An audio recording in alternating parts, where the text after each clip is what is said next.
تو اب گوروں نے اس کا حل یہ تلاش کیا کہ بھائی ہم کرتے ہی نہیں, ہم یہ کر نہیں سکتے میرے بھائی, ہم کتے بلے والے کام منہ سے, تاکہ آپ کو سبق تازہ ہو جائے نا. اگر شیطان کبھی ورغلائے کروانے کے لیے تو آپ بولے ہم نے تو بولا ہے کہ ہم نہیں کریں گے یہ کام کبھی.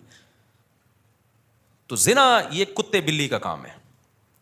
اب نکاح کریں گے تو یہ ٹینشن ہے, اگر بالفرض انبن ہو گئی تو بیگم نے آپ کی ایسی کی تیسی کر دینی ہے, ایسی واٹ لگانی ہے کہ نسلیں یاد رکھیں گی.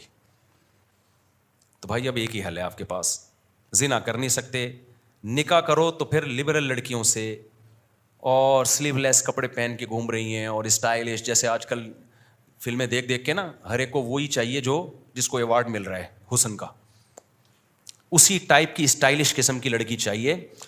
وہ ٹھڑک تھوڑی سی تمہاری اس سے وقتی طور پہ پوری ہو جائے گی, اس کے بعد جو تمہارا سر بجائے گی نا, وہ گنجا کرے گی تمہیں, تمہاری نسلیں یاد رکھیں گی, کیونکہ کوٹ کس کا ساتھ دے گی, اس کا ساتھ دے.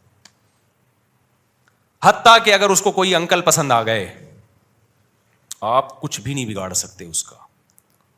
میں کیا بتاؤں, جو میرے پاس کیسز آتے ہیں, نہیں دل چاہتا, کیونکہ برائی کو بیان کرنے سے کیا پھیلتی ہے, میرا دل چاہتا ہے کبھی میں بٹھا کے نا اس کو لائیو کر دوں کہ یہ ہو رہا ہے مارکیٹ میں, کیا ہو رہا ہے, اچھے اچھے گھروں کے جو کیسز آ رہے ہیں. کیونکہ یونیورسٹیوں میں لبرل بنایا جا رہا ہے لڑکیوں کو, براڈ مائنڈیڈ بنایا جا رہا ہے. تمہارے بھی وہی رائٹ ہیں جو مردوں کے آنکھوں میں آنکھیں ڈال کے بات کرو.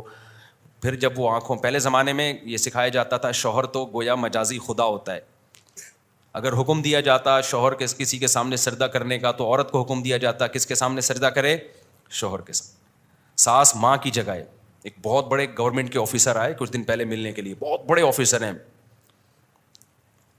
میں نے ان کی بچی کا نکاح پڑھایا, اور کیوں پڑھایا مجھے پتا ہے, بندہ بڑا خاندانی ہے. انہوں نے کہا میں نے اپنی بیٹی, بڑی ایجوکیٹڈ لڑکی, ان کی بیٹی بھی ایجوکیٹڈ, خود بھی بہت بڑے آفیسر ہیں, کس ڈپارٹمنٹ میں یہ نہیں بتاؤں گا, ظاہر ہے پھر کسی کا راز فاش کرنا صحیح نہیں ہے, اور بہت پاورفل آدمی ہے. کہتے ہیں میں نے اپنی بچی کو رخصت کرتے ہوئے نا یہ بتایا کہ تم نے ساس کی خدمت اپنی ماں سے زیادہ کرنی ہے. ایک پڑھی لکھی لڑکی کو پڑھا لکھا باپ بولو سمجھا رہا ہے. انہوں نے کہا میں چونکہ کاؤنسلنگ بھی کرتا ہوں نا, گھروں کو جوڑنے کا کام کرتا ہوں, آج کل جو گھر انہوں نے بتایا ان کی رپورٹ ہے کہ زیادہ جو ٹوٹ رہے ہیں وہ لڑکیوں کی مائیں توڑ رہی ہیں. سمجھ میں آ رہی ہے بات؟ جہاں سسرال کی 2 شکایتیں کی, بجائے اس کو حل کرنے کے یا تھوڑا سا بچی کو صبر کی تلقین کرنے کے, ماں اور زیادہ اس کو بھر کے بھیجتی ہے کہ اب اس طرح کر رہا ہے جا کے. اب اگر ساس یہ بات کرے نا تو یہ لکھ کے چلی جا, یہ والی گالی دیکھیے, یہ والا پورا سینٹینس پورا دہرا دینا ہے اس کو. سمجھ میں آ رہی ہے بات؟ اب اگر تیرا میاں کچھ اونچ نیچ کرے نا, عید پہ تھوڑا سستی شاپنگ کرا دے, تو یہ ہے, یہ برگر کی قیمت چل رہی ہے, یہ کلفٹن میں جو ایک جوڑا اس کی یہ قیمت چل رہی ہے, اتنے پیسے تو کم از کم بنتے ہی ہیں. تو وہ مجھے بتا رہے تھے, میں نے بچی کو رخصت کیا تو میں نے بتایا اس کے ساس سسر کو بٹھایا کہ آج سے یہ تمہارے ماں باپ ہیں. باپ اپنی بیٹی کا گھر بسانے کے لیے, ماں کو اپنی بیٹی کا گھر بسانے کے لیے, عقل مند ماں باپ کو اپنا حق چھوڑنا پڑتا ہے.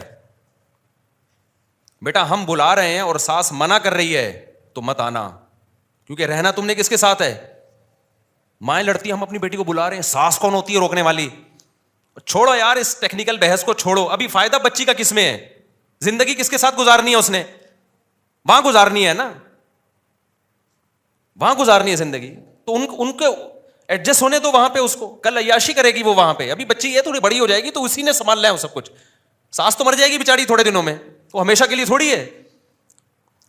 تو وہ گورنمنٹ کے آفیسر تھے, اتنا ایجوکیٹڈ آدمی, اور اس کی بچی بھی بڑی پڑھی لکھی. تو میں نے کہا یار خاندانی, اٹ از کالڈ خاندانی. اور خود بھی بیوہ سے شادی کی ہوئی اس گورنمنٹ کے آفیسر نے.